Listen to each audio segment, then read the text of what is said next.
নমস্কার বন্ধুরা, আমাদের ইউটিউব চ্যানেলে তোমাদের সকলকে স্বাগত। তো সবাই কেমন আছো বন্ধুরা? আশা করি সবাই ভালো আছো। আজ বহু প্রতীক্ষার পর অবশেষে আমি রাই আর সৌগত দুজনে মিলে বেরিয়ে পড়লাম কিছুটা ঘোরাঘুরি করে আসার উদ্দেশ্যে। তো সকলকে জানাই শুভ রথযাত্রা। আজকের দিনটা ছিল রবিবার এবং রথযাত্রা জগন্নাথ দেবের মাসি বাড়ি যাওয়ার দিন। তো যাই হোক, দুজনেরই ছুটির দিন এবং দুজনেই আমাদের প্রিয় নন্দী মহারাজকে নিয়ে বেরিয়ে পড়েছি। বাইকে ভ্রমণ বরাবরই আমার খুব ভালো লাগে, কারণ চারিদিক খোলা এবং প্রকৃতির আনন্দ অনুভব করতে করতে বেরিয়ে যাই। তো যাই হোক, সেই সাথে প্রিয় মানুষ সাথে থাকলে সে আনন্দ আরও দ্বিগুণ হয়ে ওঠে। তাই রথযাত্রার এই পূর্ণ দিনে প্রিয় মানুষটাকে সঙ্গে নিয়ে জয় জগন্নাথ বলে বেরিয়ে পড়লাম আমরা ঘাটাল থেকে ক্ষীরপায়ের বড় মায়ের মন্দির দর্শনের উদ্দেশ্যে।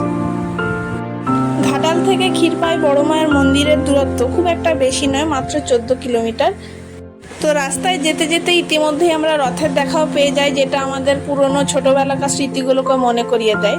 আর সেসব দেখতে দেখতেই আমরা অবশেষে চলে আসি বৃষ্টি ভেজা গ্রামের মেঠো আলপথ ধরে বড় মায়ের মন্দির প্রাঙ্গণে।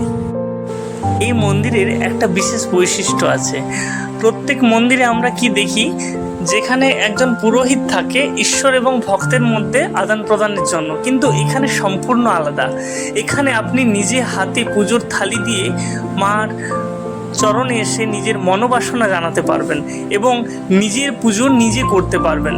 এটাই তো সব থেকে আনন্দের বিষয়। এখানে অন্যান্য মন্দির প্রাঙ্গণের মতো এখানে সাজসজ্জা বৈভব না থাকলেও ছিমছাম সাদামাটা মন্দির প্রাঙ্গণের মধ্যে এখানে মা বিরাজ করেন। মন্দিরে ঢুকতেই যে ওঙ্কার ধ্বনি শুনতে পাবেন, সেটা শুনলে যে কারোরই গায়ে কাঁটা দিয়ে উঠবে। আর এই মন্দিরে ঘুরে আসলে যে কোনো ভক্তরা এক বাক্যে বলতে বাধ্য হবেন যে ধর্ম যার যার, বড় মা সবার, কারণ বড় মা এখানে কাউকে খালি হাতে ফেরান না। মন্দিরটির বাকি অংশ এখনো নির্মীয়মান অবস্থায় রয়েছে। এখানে এসে যারা মাকে নিজের হাতে পুজো দিতে চান, তারা এখানে আশেপাশে সমস্ত দোকান আছে যেখানে মায়ের পুজোর ডালি বিক্রি হয়, সেখান থেকে কিনে নিয়ে মাকে পুজো দিতে পারেন। আমাদের চা পর্ব সেরে এদেরকেও কিছু সেবা যত্ন দিলাম। সেই সাথে বৃষ্টির পরের যে খোলা আকাশ এবং বৃষ্টি ভেজা একটা পরিবেশ, তার আনন্দ উপভোগ করলাম দুজনেই। এই মন্দির থেকেই খুব একটা বেশি দূরত্ব নয়, কিছুটা গেলেই সামনেই নদী একটা পড়ে, যেই নদীর নাম হলো কেঠা নদী, যেটা বেসিক্যালি শিলাবতী নদীরই একটা শাখা। সেখানে গিয়েও আপনারা ঘুরে আসতে পারেন। এই বৃষ্টি ভেজা দিনে বিকেলবেলা খুবই মনোরম পরিবেশ আপনারা উপভোগ করতে পারবেন। সেখান থেকে আমরা বেরিয়ে পড়লাম আমাদের ঘাটাল ফেরার উদ্দেশ্যে। প্রথমধ্যেই আবার আমরা কিছু কিছু রথের দেখা পেলাম।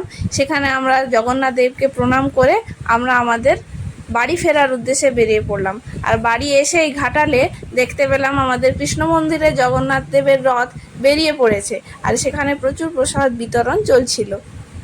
এই রথটি ঘাটাল কৃষ্ণ মন্দির থেকে এসে বিদ্যাসাগর স্কুল মাঠে এসে দাঁড়িয়েছিল, আর আমরা এখানে জগন্নাথ দেবের আরতি দেখলাম, প্রসাদ বিতরণ হচ্ছিল, প্রসাদ নিলাম।